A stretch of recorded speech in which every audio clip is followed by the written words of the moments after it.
Hi, this is Jamie McMillan, and I'm reviewing more of my favorite math resources for our homeschool that I used. Now, if you want to teach math, but you don't want to use the same old textbooks and workbooks, try regular picture books or storybooks.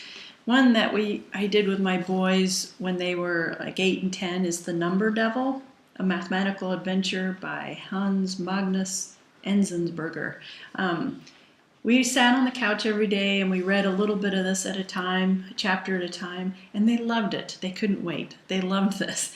And they liked to, we would read it and then they would try to solve the problems. They would talk about it. We would have discussions. And in fact, when we were done reading this, they wanted to read it again. And then later, I think a year or two later, they both wanted to read it on their own. So they really enjoyed this. However, my daughter didn't. I tried with her. She's a little bit more of a visual, interpersonal learner, and she was not, it was just too many words for her. So, she preferred things like this when she was littler. These are very simple picture book concepts that you've probably seen in the library. She liked the storybook feel, and it was all about people, faces for her. Here's a cute one with optical illusions. Anything with pictures, like good story pictures, illustrations, she was happy with. Here was a nice one because it covered a little bit more complicated subject using pictures. This is Polar Bear Math, learning about fractions from Klondike and Snow.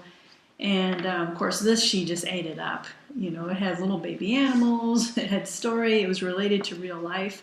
And she got a lot out of this. She really helped her understand fractions. Here's a good one. You gotta love illustrations by Stephen Kellogg. This is nice because it helps explain how to visualize $1 million. So again, this is for a little bit younger age, but why not? It helps them understand it better than just the words, a bunch of words. Here's another similar concept, big numbers and pictures that show how big they are. Because it is hard. Even adults have a hard time visualizing how much is a billion or 10 billion and a trillion. So this is a fun one to read. This one I liked. It's an old one. I'm not sure this is still in print, but I think there's similar books like this. A Big Book of Time.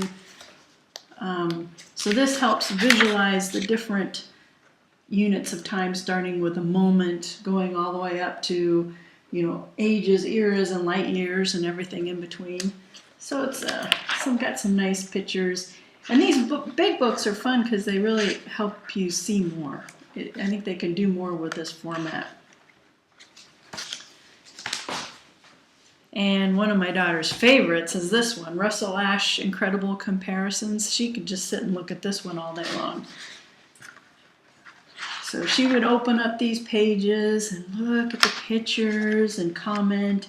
And it's not something that we would read front to back from beginning to end. You just might open it to a page or two a day, just whatever catches their interest. And sometimes you might like weather, if you were noticing tornadoes in the news, you could open it up to this page. And there's so much information packed onto these pages that you'd have to take it slow.